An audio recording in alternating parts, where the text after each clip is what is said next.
लक्ष्मी, सरस्वती और दुर्गा की पूजा करने का संदेश देने वाला संत समाज महिलाओं पर इतनी सख्त और अभद्र टिप्पणियां क्यों कर रहा है?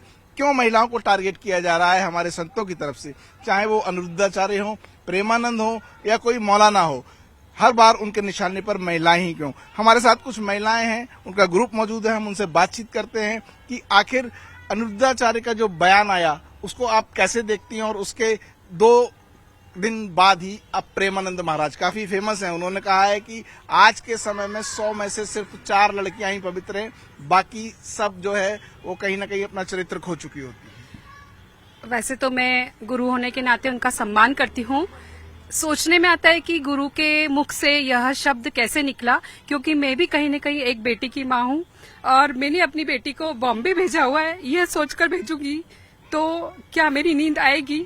यह शब्द उनके लिए गलत है, हर माँ की चिंतनीय है। अगर यह बोला जाएगा तो हम हर माँ क्या सोचेंगे और हम एक अच्छी नींद ले पाएंगे क्या? यह गलत है, ऐसा नहीं होता है। हम हमारे कॉन्फिडेंस के साथ ही आज हमें उन्हें ऊंचाइयों पर भेज रहे हैं और यह सब कुछ गलत है। कुछ 1% की वजह से हम हर बेटियों को पीछे नहीं ढकेल सकते। हमें हर बेटियों को आगे पहुंचाना है, क्योंकि वही भविष्य की एक चिंता है, वही भविष्य है हमारा। सारी बेटियां बहुत प्यारी होती हैं यदि हम उन्हें अच्छे संस्कार देंगे। यह हमारी हर माँ और पेरेंट्स को देना चाहिए। संस्कार देने के बाद आप चिंता के साथ मुक्त होकर उन्हें आप कहीं भी भेजिए, यह सब गलत है और एक सही समय पर ही उनका विवाह होना चाहिए। यह हम देखते आ रहे हैं पहले भी और अभी भी। और भी लोगों से हम बात करते हैं, क्या महिलाओं को कमजोर करने की कोशिश, क्या महिलाओं को कमजोर आंकने की कोशिश हमारे संत आखिर ये क्या संदेश देना चाह रहे हैं? हमारे संतों को तो पहली बात ये शोभा देता ही नहीं है कि महिलाओं के बारे में ऐसा कुछ बोले। आप महिलाओं की शादी की उम्र के बारे में बात कर रहे हैं। जब महिला परिपक्व नहीं होगी, शादी को समझेगी नहीं, और आप बोल रहे हो कि विवाह कर दिया जाए और जल्दी विवाह कर दिया जाए, तो उस चीज के लिए वो तैयार ही नहीं है, तो वो कैसे अपना घर गृहस्थी संभालेगी, पढ़ाई नहीं करेगी। आज हम अपने बच्चों को नहीं भेजेंगे बाहर तो चांद पे कैसे जाएंगे? ये अशोभनीय टिप्पणी बिल्कुल स्वीकार नहीं की जाएगी और इसका हम सब विरोध करेंगे। संतों को आखिर क्या जरूरत पड़ गई? क्या समाज में कोई इस तरह की चिंतनीय बातें हो रही हैं जो संत इस तरह का संदेश दे रहे हैं, या सिर्फ सोशल मीडिया पर अपने लाइक्स और फॉलोअर बढ़ाने के लिए? हाँ, सामाजिक उठाव के लिए वो कुछ भी टिप्पणी कर देते, परंतु उनपे ये टिप्पणियां शोभा नहीं देती, क्योंकि वो बहुत उच्च पदों पे बैठे हुए हैं, हमसे बहुत ऊपर है और हम उनको सम्मान दे रहे हैं। तो सम्मान देने का मतलब ये नहीं होता कि वो कुछ भी बोले और सोशल मीडिया को अपने सोशल फॉलोअर्स और ये सब बढ़ाने के लिए, लाइक्स बढ़ाने के लिए कुछ भी करें। तो हम एजुकेशन को इम्प्रूवमेंट करें। आज महिलाएं कहाँ हैं? हमारी खुद की राष्ट्रपति आज आप देखिए महिला हैं, द्रौपदी मुर्मू जी, हमारी फाइनेंस मिनिस्टर हैं। इन सबको अगर देखते हुए आप सुनीता विलियम्स को देखिए, वो भी भारतीय महिला है। अगर ये 14 वर्ष की शादी वाला चीजें अपन अगर उनको बोलेंगे या फॉलो करना शुरू कर देंगे तो भारत वही 50 वर्ष पीछे चला जाएगा, है ना? कहीं ना कहीं आगे आने वाली पीढ़ी को जो संदेश देना चाहिए आप वापस भेज रहे हैं उसको। आप प्रेमानंद जी महाराज बड़े संत हैं, काफी बड़ी फैन फॉलोइंग भी है उनकी। उनका कहना है कि आज के वक्त में 100 में से सिर्फ 4 बेटियां पवित्र हैं, बाकी सब कहीं ना कहीं जो है वो अपने बॉयफ्रेंड के चक्कर में, अपने सोशल सामाजिक पतन के कारण बन रही है। प्रेमानंद जी जैसे संत अगर ऐसा आकलन करेंगे और ऐसे शब्दों का यूज करेंगे तो वो सभी नारी जाति के लिए बहुत अशोभनीय है और बहुत निंदनीय है। कि उनको ये सब शब्द नहीं बोलना चाहिए। ये आज की जो नारी है वो 2 घर संभालती है, शादी के बाद एक दूसरा घर भी संभालती है। अगर आज हम उनके ऊपर चरित्रहीन मतलब बात करेंगे और उनके चरित्र पे संदेह करेंगे तो ये शोभा नहीं देता है। और अनिरुद्धाचार्य जी भी अगर इस तरह की बात करेंगे तो आज ये बड़े बड़े संत कर रहे हैं, कल छोटे संत भी बात करेंगे तो फिर ये महिलाएं जाएंगी कहाँ, ये लड़कियां जाएंगी कहाँ?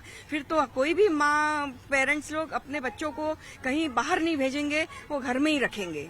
हमारे साथ कुछ और महिलाएं हैं, इन्होंने अपनी राय रखी है, हम यहाँ भी बात कर लेते हैं कि आखिर महिला सशक्तिकरण के दौर में इस तरह की टिप्पणियां संतों के द्वारा किस तरह से देखते हैं आप लोग इसे?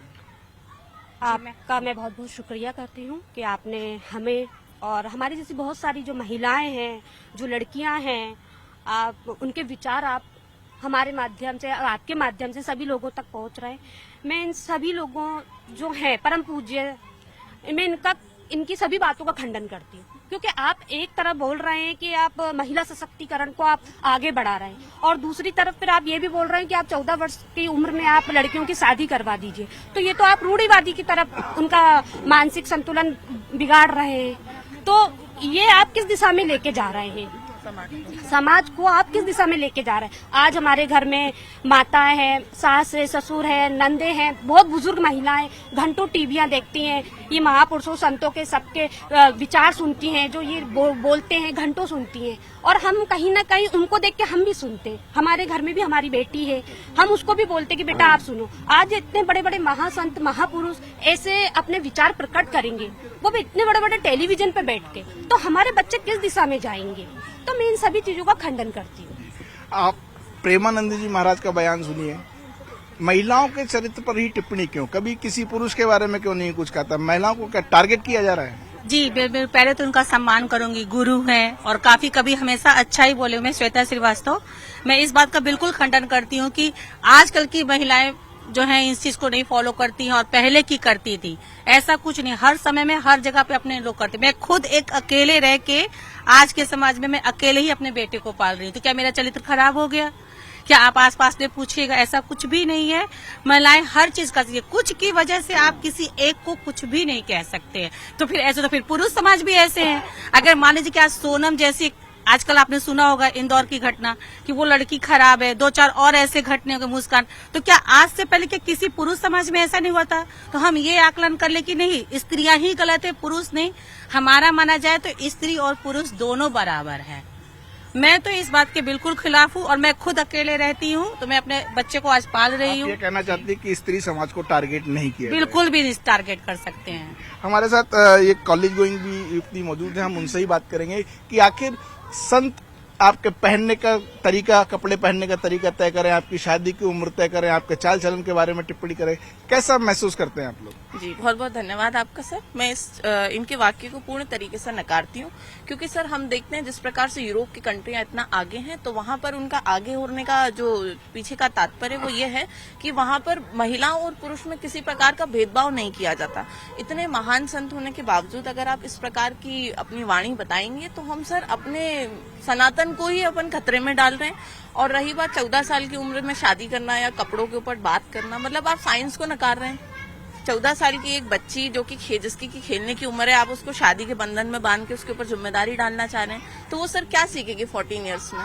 ना उसको घर चलाना आएगा, ना वो समाज के तौर तरीके सीखती होगी, ना वो करियर बनाने और पढ़ाई लिखाई करने की उम्र है वहाँ डाल रहे हैं। जी तो मैं सर इस चीज को बिल्कुल पूर्ण रूप से नकारती हूँ। तो सुना आपने, यहाँ पर महिलाओं का एक ग्रुप था, उन्होंने अपनी राय रखी और साफ तौर पर कहना है कि महिलाएं आज सशक्त हो रही हैं, मजबूत हो रही हैं और वो क्या पहने, कैसे चले, उनका चरित्र निर्माण कैसे हो, इसकी भी जवाबदारी उठा सकती हैं। हमारे देश की राष्ट्रपति महिला है, हमारे देश की फाइनेंस मिनिस्टर महिला हैं। ऐसे में महिलाओं को टारगेट कर टिप्पणी करना ये संत समाज के लिए भी एक गलत संदेश है और उन्हें इससे बाज आना चाहिए।